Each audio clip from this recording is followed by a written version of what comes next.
Muy buenos días a todas y todos. En este caso, pues bueno, me permito darles la bienvenida a este segundo día de nuestro simposio electrónico internacional del Observatorio de la Política China. Y pues bueno, vamos a dar inicio a nuestra cuarta sesión, la cual lleva por nombre Cultura, Sociedad y Poder Blando Chino. Que pues bueno, en este caso me voy a permitir moderar, recordándoles a cada uno de nuestros participantes que tenemos un tiempo de 15 minutos para cada quien, en el cual pues bueno, antes de que se concreten estos 15 minutos, les voy a ir indicando el tiempo para que podamos ir respetando. Ahora sí que la exposición de cada una de las personas que participan en este panel. De nuevo, invitarles a todas las personas que están asistiendo como participantes a este simposio que el espacio de chat estará totalmente disponible para que ustedes puedan hacer sus preguntas y para que al final de alguna manera pueda rescatarlas y hacerlas llegar a cada uno de nuestros ponentes.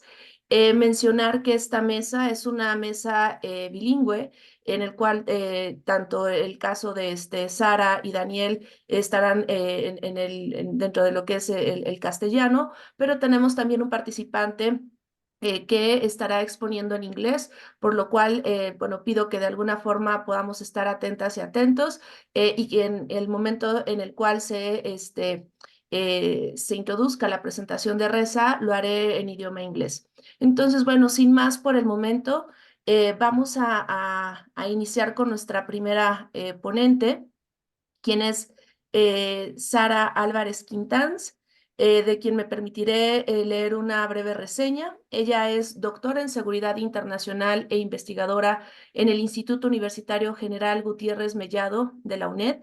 Entre su formación académica se encuentra el grado de Relaciones Internacionales de la Universidad Complutense de Madrid y el máster en Paz, Seguridad y Defensa por el IUGM de la UNED. Es también experta universitaria en crimen organizado transnacional y seguridad. Sus principales áreas de interés académico son la convergencia entre fenómenos ilícitos, las relaciones internacionales en el sudeste de Asia y la geopolítica en el espacio Indo-Pacífico. Y cabe mencionar que también es uno de los jóvenes talentos dentro del Observatorio de Política China, quien se encuentra colaborando con nosotros en los informes sobre Taiwán. Bienvenida, Sara, y dejo para ti el micrófono. Gracias. Hola, buenos días, buenas tardes. Muchas gracias, Raquel, por la presentación. Am, Imagino que se me escucha bien, que todo el mundo me puede oír. Vale, perfecto. Tengo preparada una pequeña presentación en PowerPoint. No sé si es mejor que la comparta yo, quizás. Sí, vale, pues perfecto. Eh, pues ahora mismo. Vale. No sé si se puede apreciar bien la presentación. Vale, perfecto. Muy bien. Pues nada, antes de comenzar, sí que me gustaría dar muchas las gracias al observatorio por permitirme colaborar con ellos y también por invitarme a formar parte hoy de este simposio internacional. Eh, y ya a título más personal, quizás tanto a Raquel como a Daniel, porque por apreciar tanto mi trabajo y animarme siempre a compartirlo. El tema que me gustaría tratar hoy es, tal y como se puede apreciar en la pantalla, es un poco los movimientos sociales, de acuerdo, que las distintas protestas sociales que han tenido lugar en ciertos territorios, ¿vale?, de la República Popular, digamos, en años recientes, empezando sobre todo a partir del año 2014, ¿de acuerdo? Em, Cuando empecé a investigar sobre este tema, sí que me surgieron, por ejemplo, una serie de preguntas de investigación, ¿de acuerdo? Puntos que yo tenía claro que quería tratar y en base a eso, pues me dediqué a elaborar una hipótesis, ¿vale? Que es una hipótesis muy sencilla Tampoco quiero detenerme demasiado en los detalles para dejar tiempo a los demás compañeros a que hablen de sus temas y de sus ideas. Son básicamente las que se pueden apreciar en pantalla, ¿no? Cómo llegan a producirse y después de qué forma se desarrollan estos movimientos sociales que están vinculados normalmente con protestas en favor de la democracia, pero no exclusivamente, ¿de acuerdo?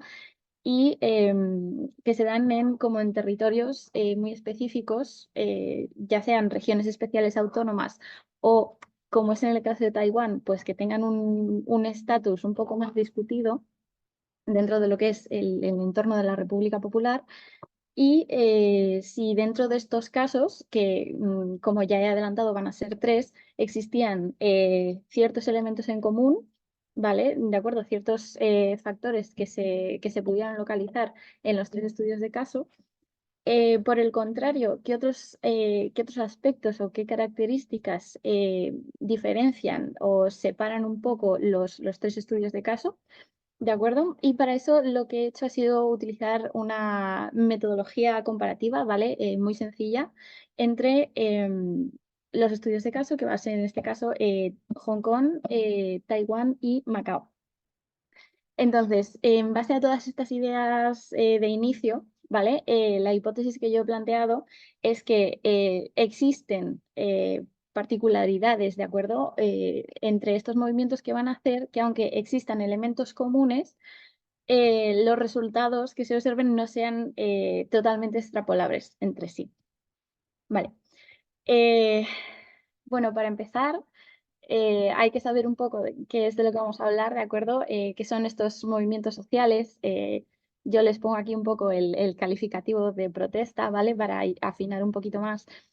Em, Se denominan muchas veces revoluciones, ¿no? Esto es yo diría que desde un punto de vista mucho más discursivo, ¿no? Incluso de marketing, si se quiere entender un poco, porque es verdad que al final, cuando hablamos de revoluciones aplicado a movimientos sociales, muchas veces es porque el vocablo en sí mismo evoca algo mucho más potente, ¿no? Que usar simplemente el término movimiento social.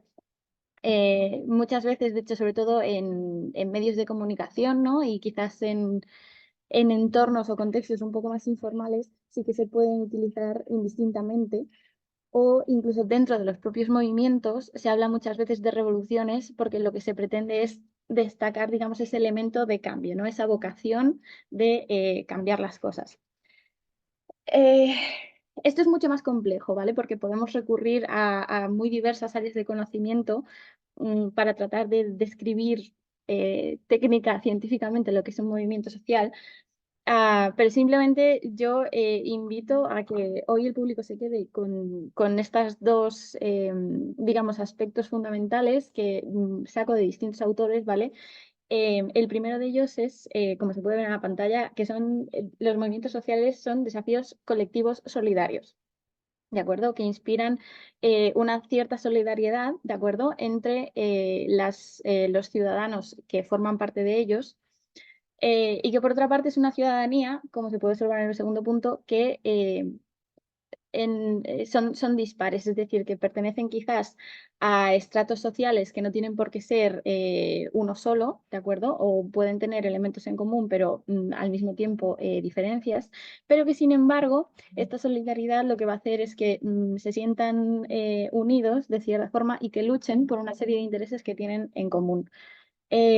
Normalmente esta relación social va a tener como base la oposición pues o a las élites gobernantes o a cierto tipo de autoridades y es así un poco como se forja esas relaciones dentro del grupo, dentro del movimiento. Y luego ya otro, por ejemplo, otro factor que sí que he considerado adecuado incluir aquí, porque al final es un elemento aglutinante dentro de los movimientos que se van a estudiar, es el que se denomina factor China, ¿de acuerdo? Que es un poco la idea subyacente que está detrás de todos estos movimientos, de que la dependencia con respecto a la República Popular en ciertas áreas, como pueden ser la económica o la política, va a comprometer en cierto grado esa independencia de las instituciones propias y pues valores sociales que quizás ciertos grupos de población, como pueden ser los sectores estudiantiles o sectores más jóvenes dentro de esa población, ven en cierto modo comprometidos. Vale, entonces por no alargar ya quizás demasiado, sí que me voy a meter ya un poco dentro de los estudios de caso como tal. Eh, el primero de ellos es Hong Kong, ¿de acuerdo? Sin pretender ahondar demasiado en las particularidades de la historia reciente de este territorio, ¿vale? Basta con decir que es una región autónoma especial, ¿de acuerdo? Que fue, vamos a decirlo entre comillas, de vuelta a la República Popular en el año 97, ¿de acuerdo? A partir del mandato británico. Y que como región autónoma especial se rige por lo que es la ley básica para Hong Kong, ¿de acuerdo? Que por decirlo con términos quizás un poco más informales, es como o sería equiparable a la constitución del territorio, ¿de acuerdo? No es una constitución porque no es un estado independiente, entonces hay que salvar un poco las diferencias. Em, vale, en el caso de Hong Kong, lo que sí podemos observar, de acuerdo, son dos movimientos principales. El primero es el movimiento de los paraguas, de acuerdo, que se produjo en el año 2014, pero que realmente tenía pues origen un poco antes. Creo que fue justo el año anterior, en 2013, cuando un profesor universitario de la Universidad de Hong Kong, especializado en Derecho, que era Benny Tai, fue el que empezó un movimiento que tenía vocación más pacífica, pero por supuesto siempre de contestación social, que era el ocupar Central con paz y amor, que es un poco un movimiento, digamos, una copia o un movimiento análogo de otros movimientos de protesta. Que habían tenido lugar, pues, por ejemplo, en otros países como Estados Unidos, donde hubo un movimiento que era ocupar Wall Street. Entonces, bebe un poco de esas fuentes. Lo que motivó, o digamos un poco la causa inmediata, que motivó que surgiera este movimiento a finales del año 2014, eh, fue que la Asamblea Popular Nacional de la República Popular eh, restringió o tomó ciertas medidas que restringían las, am, digamos, los requisitos fundamentales para presentarse a las elecciones a la jefatura ejecutiva. Eh, Esto, por supuesto, suscitó un gran descontento entre ciertos sectores de la sociedad, sobre todo los sectores prodemócratas, los defensores de la independencia también y sectores estudiantiles, que tenían como referencia que en el texto de la ley básica se contempla la posibilidad digamos, de liberalizar un poco más el sistema político hongkonés. Y con esto lo que se estaba observando es que la deriva iba un poco en sentido contrario. Fueron, digamos, manifestaciones o protestas multitudinarias, ¿de acuerdo? Eminentemente pacíficas. Eh, Se observa también es un rasgo muy curioso que luego cambiará, que es un poco la pasividad de las autoridades hongkonesas ante este movimiento, ¿vale? Porque ahí hubo un cierto grado de indiferencia, lo que provocó que tampoco las fuerzas policiales actuasen con demasiada dureza en contra de este movimiento, ¿de acuerdo? Eh, en términos de consecución de objetivos, el movimiento de los paraguas, que se llama así porque se utilizaban paraguas como señal de protesta, y también los manifestantes en ciertas ocasiones para defenderse de la intervención policial, no consiguió sus objetivos porque no consiguió que se reformara digamos, este requisito legal. Em, Cuatro Como, minutos, digamos, Sara. ¿sí? ¿Perdona? 4 minutos. 4 minutos. Vale, voy a ser entonces muy, muy, muy breve con lo que me queda. Eh, vale.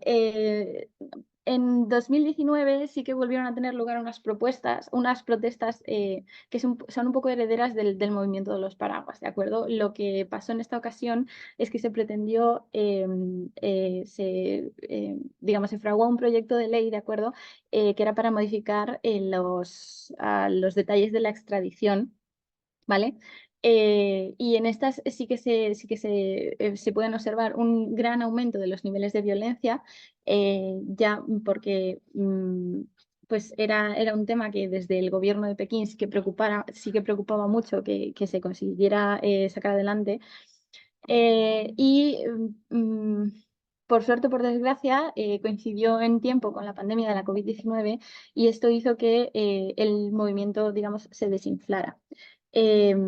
También se promovió en el año 2020 una nueva ley de seguridad nacional para Hong Kong que afectó enormemente, digamos, un poco a los líderes principales de este movimiento. Vale, el caso de Taiwán también es muy particular, ¿de acuerdo? Sobre todo a partir de la presidencia de Tsai, sí que esa relación con China empieza a ser cada vez más tensa, más dificultosa, teniendo siempre a Estados Unidos de trasfondo, ¿vale? En el contexto.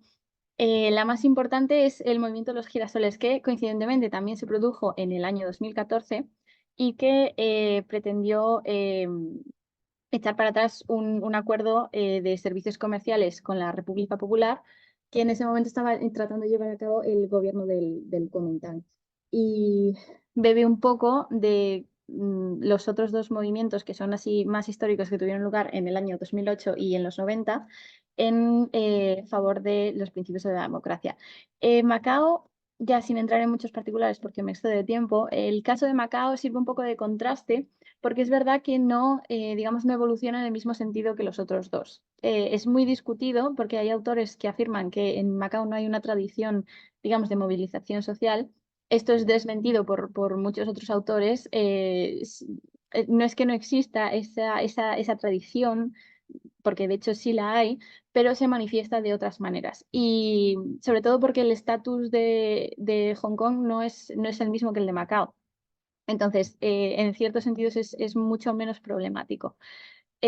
También hubo una serie de protestas en el año 2014, entonces encontramos que 2014 fue muy significativo, pero porque tuvieron un éxito muy pronto, em, creo que solo hubo 4 días de protestas antes de que el Ejecutivo accediera a las demandas, no se pudo transformar en un verdadero movimiento. Había puesto también el caso de la Alianza del Té con Leche, que es un movimiento social online, ¿vale? A través de Internet, que es pues con un carácter muy transnacional. Y luego, brevemente, las conclusiones a las que he llegado con este estudio son las que se pueden observar en pantalla, que 2014 es un año clave para la movilización social en estos tres territorios, que ha habido muestras de solidaridad entre los distintos movimientos, pero que es muy difícil que esa solidaridad llegue a materializarse más allá del discurso, quiero decir. eh, que las redes sociales son cada vez más importantes en la construcción y en la popularidad de este tipo de movimientos, que por desgracia sí que se ha notado un aumento del uso de la violencia tanto por parte de los manifestantes como por parte de las autoridades, que juegan un papel determinante en la creación de ciertas identidades, ¿vale? Más locales. Y por último, lo que he querido decir es que Macao funciona más como un caso de control y de contraste que realmente en línea con los otros dos casos de estudio. Y ahora ya sí que termino. Muchas gracias por el tiempo, espero no haberme pasado demasiado. Y me tengo que ir ya porque tengo una serie de obligaciones con la universidad ahora mismo, pero quedo a disposición para si luego cualquier persona me quiere trasladar tanto comentarios como preguntas al respecto de la presentación. Muchas gracias. Muchísimas gracias, Sara, y de nuevo agradecer tu participación e invitar al público que las preguntas se van a quedar, digamos, resguardadas para que después se le puedan hacer llegar a Sara. ¿Vale? Entonces, queda también abierto ese espacio para quienes están como asistentes.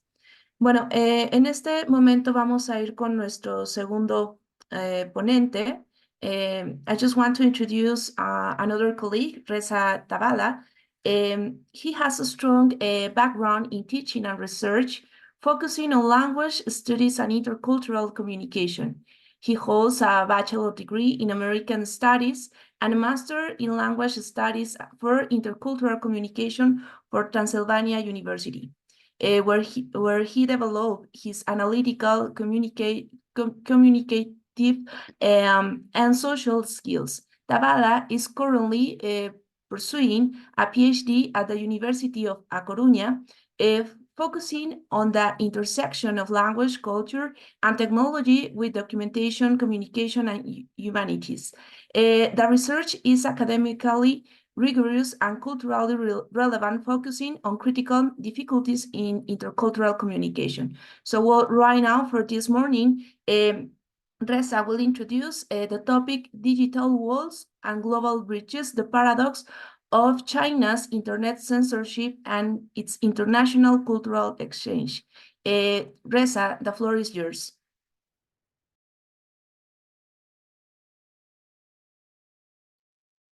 Hi. First of all, it's my pleasure that I'm here. First of all, can you hear me? Is okay? Okay, can you hear me? Okay, thank you so much. So, respected audience, it's a pleasure to be here today to talk about a topic that's very important, significant, and relevant in the digitally interconnected world. Our world, bridged by the vast network and digital channel, stand at the crossroad between openness and restrictions, between global connectivity and isolated silos.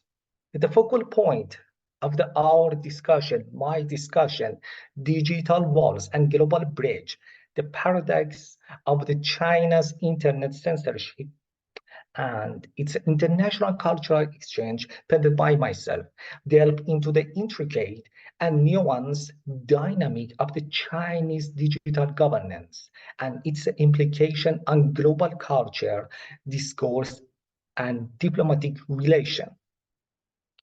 First and foremost, it's essential to acknowledge my long-standing engagement with the Chinese culture and Chinese people, a journey spanning nearly 7 years, actually 8 years, because now is 2024.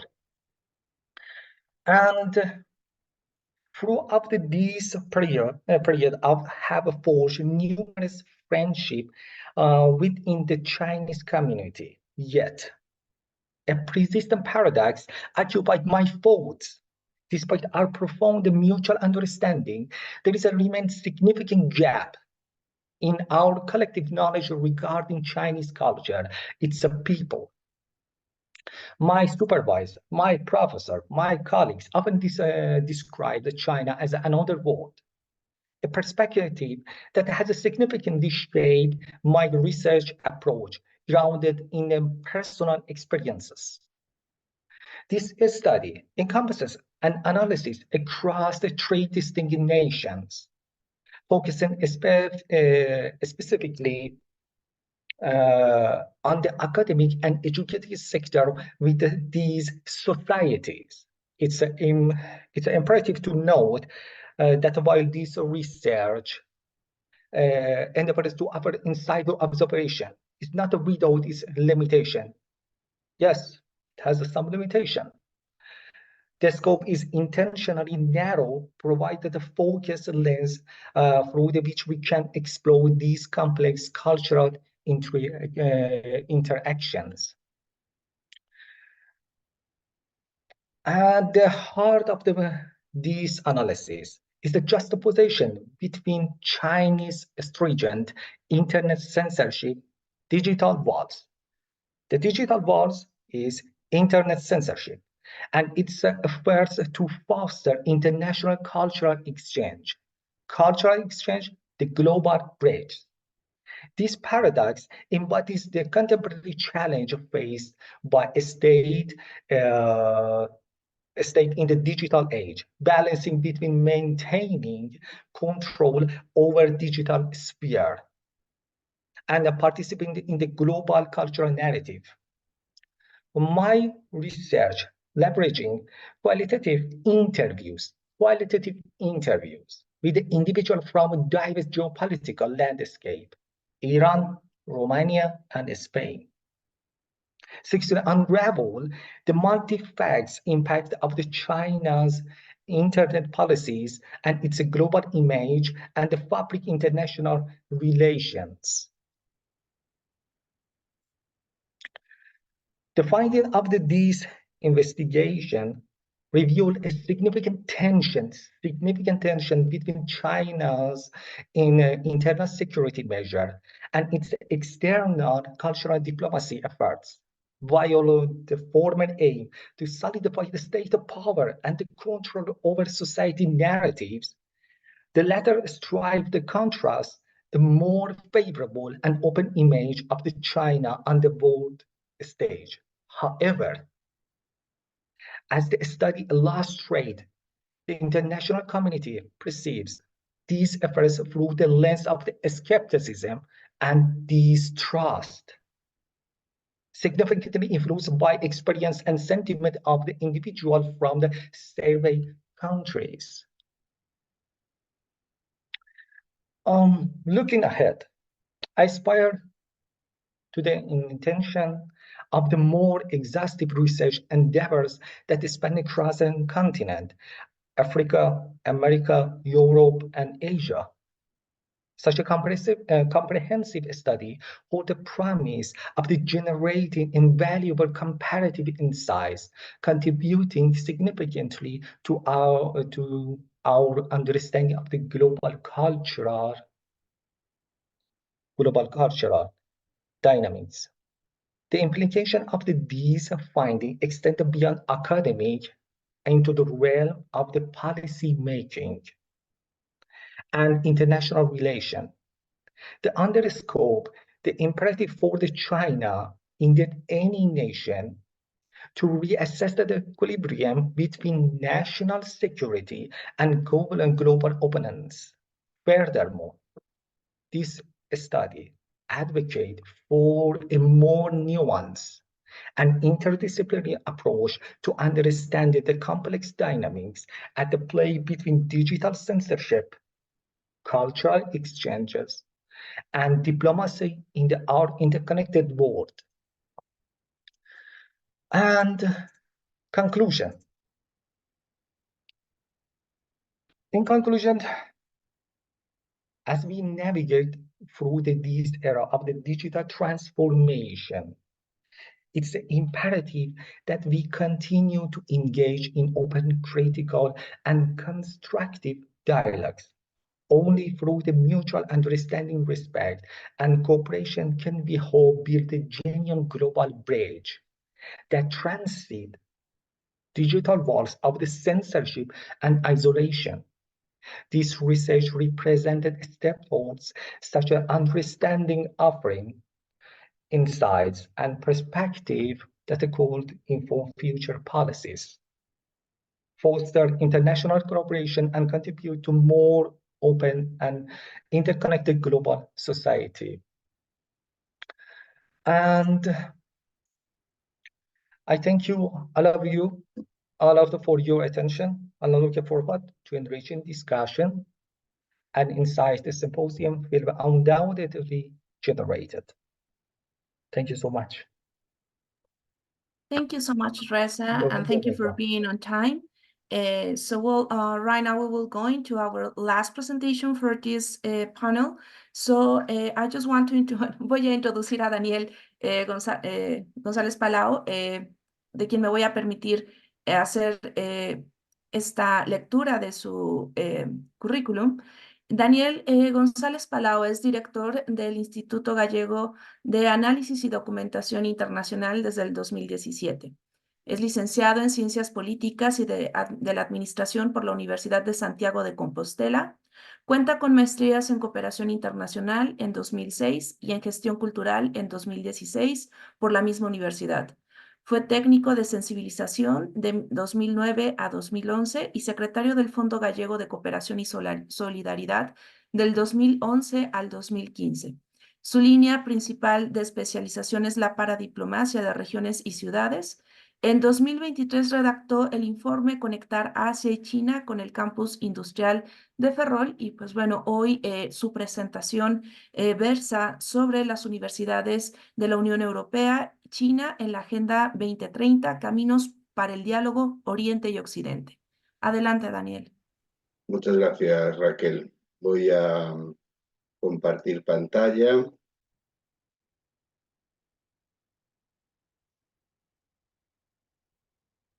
¿Se ve bien? Sí, listo, Daniel. Correcto. Bom, aínda que a miña lingua é o galego, que é unha lingua moito parecida ao portugués, vou facer esta presentación en español, xa que a imensa maioría do noso público neste entorno virtual pois é hispanofalante. Así las cosas, antes de centrarnos en mi breve presentación, quería hacer 3 consideraciones previas. En primer lugar, tener presente que el objeto de estudio, la internacionalización de las universidades, la relación entre universidades, es siempre un objeto de estudio complejo, como una cebolla repleta de capas y contracapas que nos obligan a acotar de lo que vamos a hablar. No es lo mismo hablar de lo que todo el mundo imagina en la internacionalización universitaria, que son aquellos estudiantes que se desplazan de un país a otro para cursar un curso o grados completos, que los programas de investigación conjunta, los doctorados o los propios intercambios de personal de la administración y servicios. El propio concepto de internacionalización universitaria es discutido y así las cosas. En esta presentación lo que voy a hacer es acotar la cuestión a las relaciones que existen entre la Unión Europea y China. En este sentido va la segunda consideración. Como saben, la Unión Europea no es un Estado, sino una asociación de Estados, un proceso de integración estatal, quizás el más profundo que existe en el planeta, de lo económico a lo político, que nació por un proceso fundacional de defensa de la paz. Al hablar de las relaciones entre la Unión Europea y China, es muy diferente hablar de cuál es el posicionamiento de países como Hungría, que en este caso, por ejemplo, es el primer Estado europeo que ha acogido una universidad china en su territorio, que Lituania, que mantiene sistemáticos líneas de confrontación con China por diferentes cuestiones. Así las cosas, insisto en que vamos a hablar aquí de las relaciones Unión Europea-China en los diálogos de alto nivel que se mantienen, porque si siguiésemos recortando esa cebolla, veríamos que las relaciones bilaterales de la República Popular con los distintos estados siempre tienen también dimensiones en el ámbito educativo, en línea con las directivas europeas, pero con sus particularidades propias. Por último, en estas consideraciones previas relevantes, indicarles que el estudio, este proyecto de artículo en marcha que llevo, pues tiene una parte descriptiva y analítica que habla de estas relaciones Unión Europea-China, pero también una parte propositiva final alrededor del marco de la Agenda 2030. Esto tiene que ver con la propia naturaleza del IGADI como think tank, que en sus estatutos fundacionales del 1991 indica que es un think tank inspirado en el pensamiento de Naciones Unidas y podría añadir en la defensa radical de la paz. Así las cosas, la primera fotografía para ir entendiendo este puzzle sería darnos cuenta que la relación entre la Unión Europea y China pues tiene ya una larga trayectoria y que podemos identificar en el último periodo histórico en 2 grandes fases. Una luna de miel que se inicia ya por el año 1975 con las primeras relaciones, el establecimiento de relaciones entre aquella altura las comunidades europeas y la República Popular, que tiene evidentemente una problemática fuerte alrededor de los sucesos de Tiananmen, pero que avanza muy abrazado por las interdependencias económicas, y que tiene en el año 2003 su punto álgido a nivel institucional y de formalización de las relaciones con la firma de la Asociación Estratégica, y ese momento de luna de miel en la eurozona, donde China tiene un papel muy relevante para estabilizar la economía de la Unión Europea.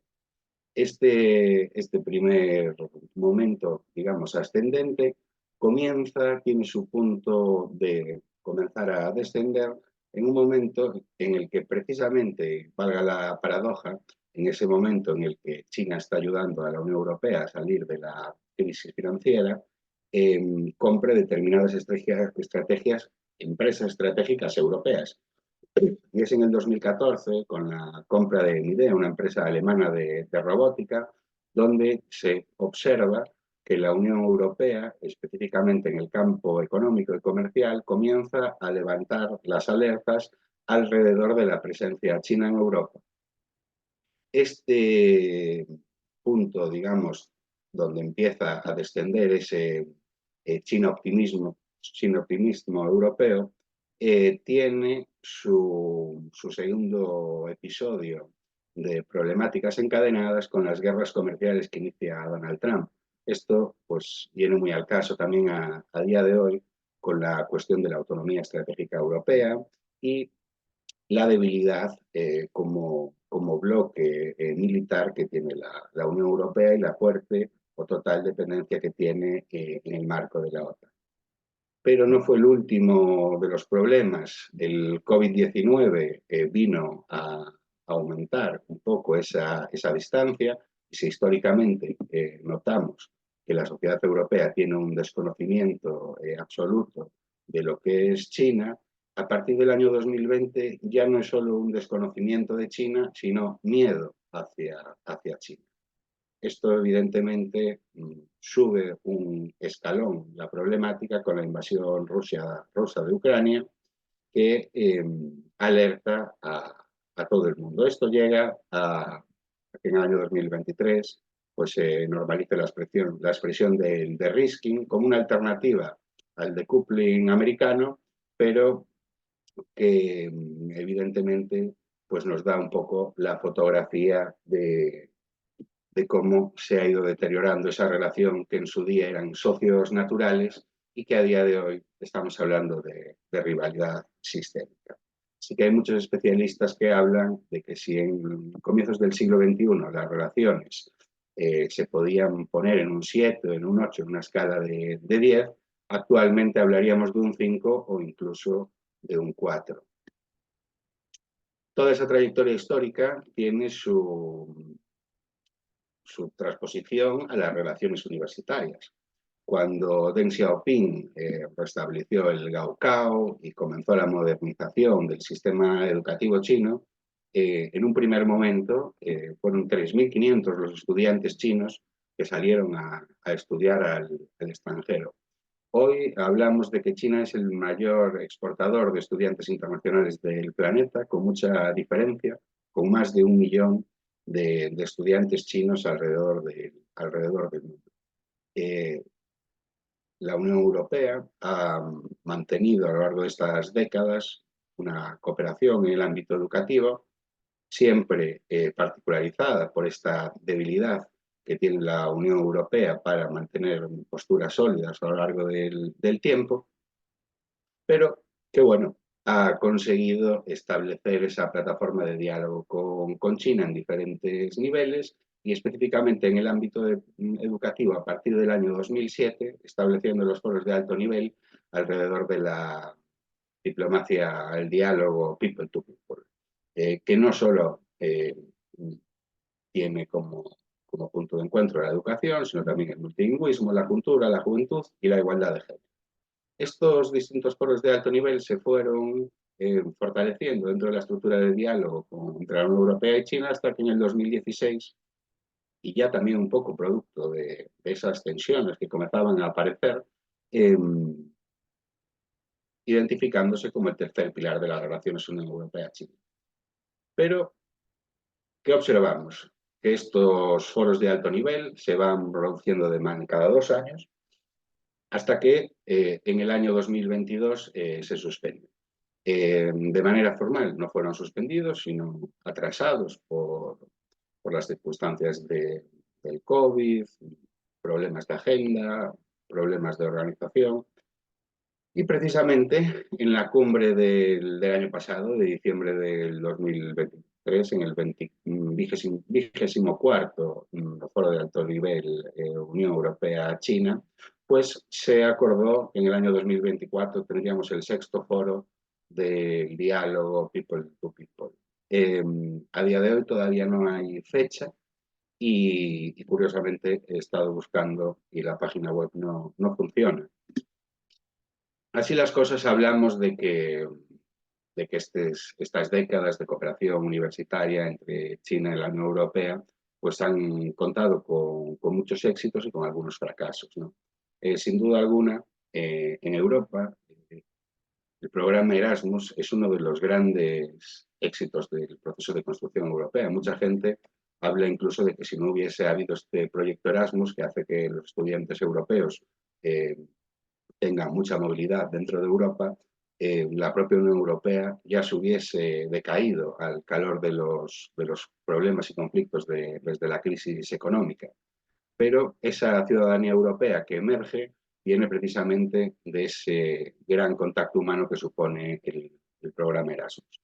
En el nivel de las relaciones con China, pues este programa tuvo el Erasmus Mundo, fue uno de los por los medios por los que se canalizó esta cooperación universitaria con China, que en la parte china tiene su contraparte en la European Union Window.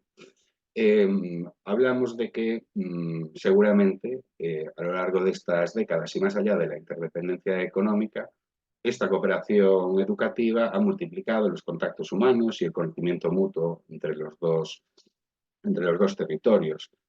Además, de manera muy particular, el EU-China Talent Studies pues nos ha permitido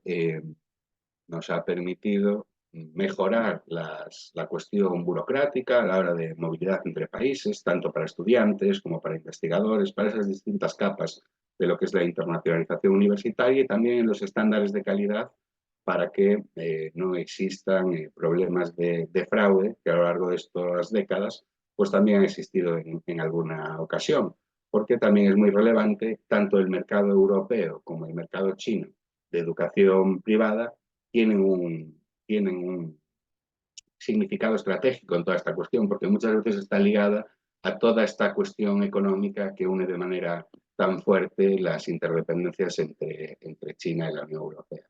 Si hablamos de fracasos o de pequeños dificultades en el camino, pues no se puede obviar que a niveles nacionales sigue habiendo problemas con los marcos legales, que existe mucha problemática alrededor de la idea de qué son datos abiertos para unos y para otros, las barreras lingüísticas pues siguen estando presentes, y bueno, lo que se observa mucho, sobre todo en el lado europeo, que es en el que conozco más en profundidad, falta mucha estabilidad a la hora de mantener los proyectos de colaboración y de cooperación con China. Muchas veces podemos observar misiones educativas que vienen cargadas de convenios, de grandes ideas y que al año siguiente no sabemos nada de ellas. Así las cosas, toda esta cooperación educativa nos deja un pozo que en un mundo en cambio, en un mundo donde las interdependencias cada vez son más fuertes y a su vez ocasionan más riesgos a la sociedad internacional, necesitamos ponerla en valor y darle un sentido estratégico de futuro. Estos titulares que ven aquí son titulares de la prensa española, bueno, hay una de Euronews, pero bueno, evidencian un poco el mundo en cambio en el que estamos y a su vez las contradicciones que tiene esta situación. La propia Universidad Europea es una universidad envejecida, con lo cual tiene mucha necesidad de recibir alumnos internacionales. Y China, pues es como principal emisor de alumnos internacionales, es el principal potencial mercado. Todo este mundo, en cambio, se observa de manera muy singular en las estrategias. La Estrategia Europea de Universidad, precisamente, está aprobada en el año 2022, al calor de los sucesos de Ucrania, y incide de manera sistemática, defensa de derechos humanos, esa serie de elementos europeos que de alguna manera enmarcan un texto y un subtexto que hablan de un proyecto de época en este mundo en cambio. 2 minutos, Daniel. El propio plan de la universidad, doble primera clase de China, pues también podemos encontrar estos elementos. La cuestión es, en este mundo en cambio, ¿cuál es el papel de las universidades? Y aquí es donde entra la Agenda 2030, sus 17 objetivos, sus cinco pilares y la propia Cumbre del Futuro que tendremos en septiembre de 2024 y de manera particular la agenda de paz. Es necesario tener actitudes proactivas desde la ciudadanía en cada país a nivel global para parar esta deriva belicista en todo el mundo, y ante eso las universidades debieran de tener un papel específico y singular porque son lugares de conocimiento, de encuentro, y así las cosas. Tenemos tres consideraciones preliminares. La primera es que se debe insistir en el diálogo people to people en todos los ámbitos. El mundo digital, además, facilita de manera exponencial la posibilidad del mayor conocimiento mutuo y tiene una vía inmensa por explorar en ese sentido. En un segundo lugar, creo que es muy relevante que las ciencias sociales y las humanidades tengan un papel específico en este diálogo alrededor de las universidades y entre la Unión Europea y China. En todos estos periodos de décadas que venimos viendo, la cuestión de innovación tecnológica ligada a ese elemento de interdependencia económica ha sido siempre la prioritaria, siendo eso muy relevante a cuidar y a tener sus controles tanto desde China como desde la Unión Europea para que no haya interferencias por ahí. Las humanidades y las ciencias sociales deben de tener un papel especial. Y finalmente, en el marco de la Agenda 2030, pero también en lo que nos viene hacia el futuro, debemos enmarcar esta diplomacia universitaria de manera explícita en la Cumbre del Futuro, el Plan de Acción para el Futuro y inevitablemente en la Agenda de paz, porque no sé ustedes, la gente que estamos aquí conectados desde Iberoamérica, pero en Europa las últimas semanas han aumentado de manera exponencial en toda la prensa las amenazas de una guerra abierta ya con Rusia, y es algo que evidentemente nos llevaría al desastre a todos y a que a nadie interesa. Así que nada, muchas gracias por su atención y abierto a cualquier cuestión. Muchas gracias. Muchísimas gracias, Daniel, por tu presentación. Bueno, como saben, vamos a dar inicio a esta sesión de preguntas y respuestas. De hecho, ya tenemos algunas preguntas. En este caso, agradecer la pregunta de Salvador Beltrán, que con mucho gusto le haremos llegar a Sara, que como se mencionó, pues bueno, de alguna forma tenía que atender un asunto a nivel profesional, por lo cual tuvo que ausentarse. Y lo mismo para el caso de Ernest Che, en esta pregunta que no sé si alguien del panel quisiera rescatarla. Digo, es una pregunta un tanto más abierta y no tan directa como la que hace Salvador, que menciona cuáles son las medidas actuales del gobierno de China para el control del COVID y evitar nuevas propagaciones del virus. ¿Cuánto está invirtiendo el gobierno en este tipo de controles? No sé si alguien quisiera rescatar esta pregunta, si no directamente la compartiríamos con Sara.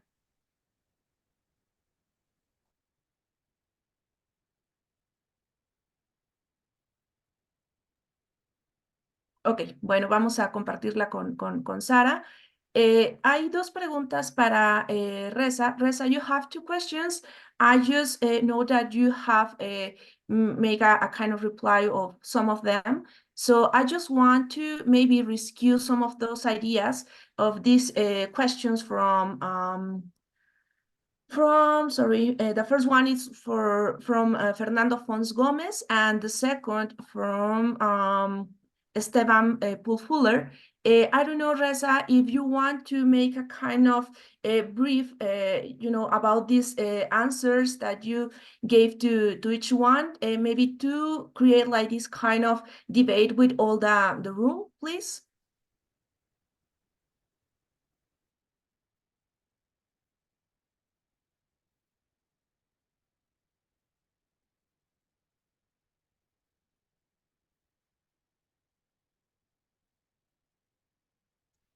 Daniel, ya, listo.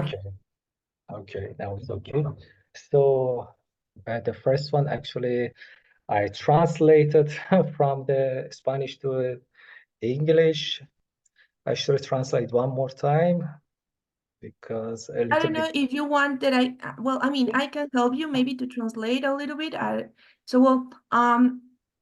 Okay. Actually, I answered these two questions. The first one, yes, if I want to answer just one word, yes, 100%, yes. We have a lot of example for this one, a lot of countries. And they are such as, if you compare another country such as Georgia, there is a part, Georgia and India, Turkey, they have the same experience about the like this one. Yes, I know the case of China is a little bit different, but in general, yes, it's a possible. It's a 100% possible. Without a censorship, now at the moment, China can handle this situation 100%. About the second question,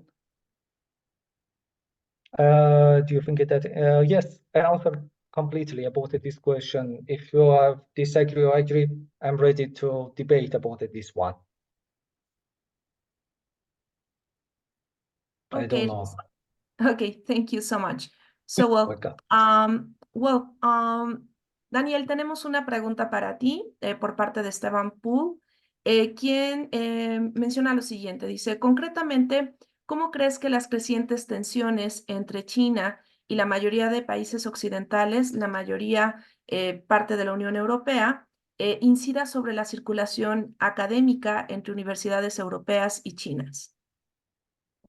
Vaya, con certeza está influenciando esta situación de desconfianza mutua en el mayor intercambio, en el desarrollo de los instrumentos que se venían trabajando. Pero precisamente ayer estuve revisando unos datos que hizo públicos un think tank chino y hablaba de que, bueno, digamos, se habla desde el COVID que existe una tendencia clara a que los estudiantes chinos escojan con mayor preferencia ahora países asiáticos a la hora de irse fuera, ¿no?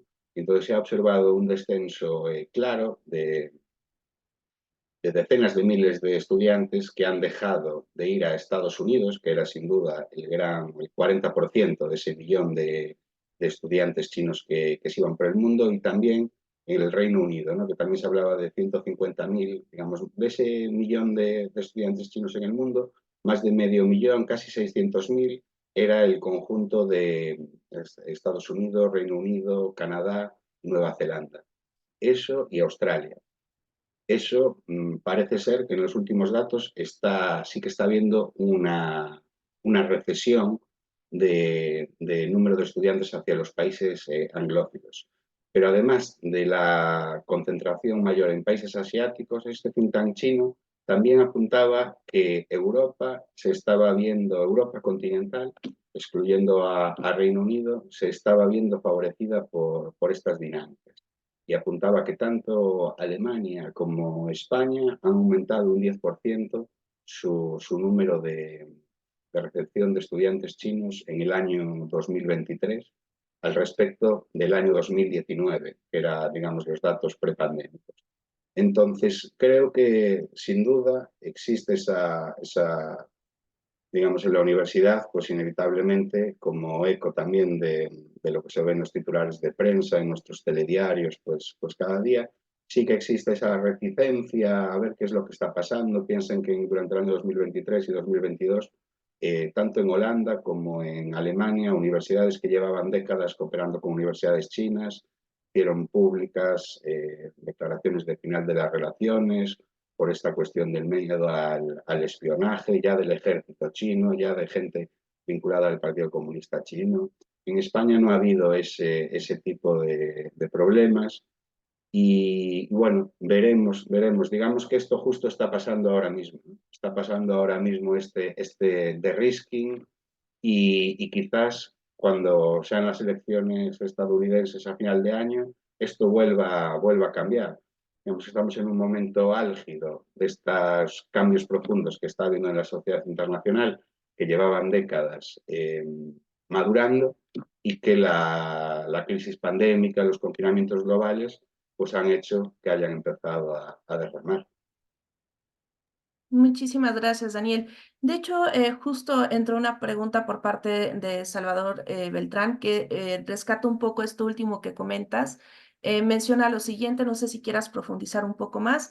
Dice, aunque no es estrictamente de las universidades de la Unión Europea, quisiera que me comentase si conoce, y es cierto que en Estados Unidos los estudiantes chinos están empezando a ser considerados en buena parte como pseudoespías y a sufrir cierta marginación y maltrato buscando su expulsión directa de facto o desaparición parcial. Digo, ahorita a lo mejor contextualizando un poco, hay que recordar que desde el tema de la administración de Donald Trump se da esta xenofobia, principalmente en el tema de los visados para estudiantes en Estados Unidos. Entonces, no sé si quisieras profundizar a lo mejor un poco sobre ello y me voy a permitir quitarme un poco como moderadora. En este mismo sentido, digo, vemos como que en el caso de América Latina es todo lo contrario, ¿no? Se motiva muchísimo esta cooperación educativa entre universidades latinoamericanas con las universidades chinas.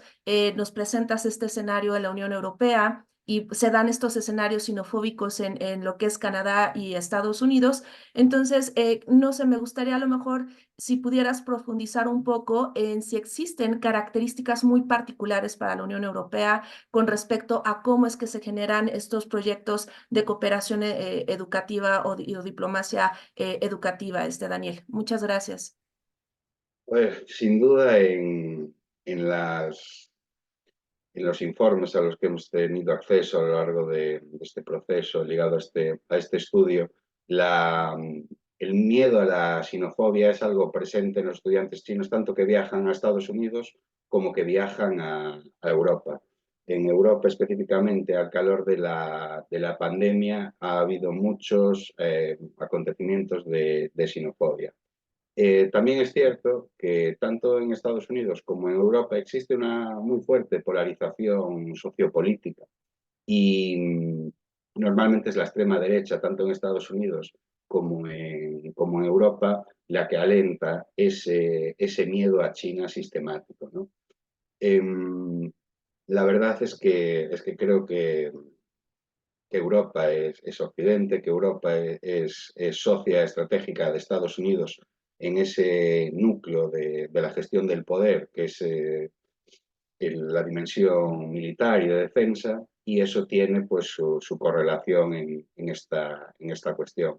De hecho, creo que lo apuntaba Raquel, digamos que en América Latina se esté dando un poco un proceso en dirección contraria, pues apunta precisamente a esa desglobalización o globalización fragmentada que comenzamos a ver y que tiene riesgo de acelerarse si no se impulsa pues un mayor conocimiento mutuo pues en todos los ámbitos, porque lo desconocido siempre es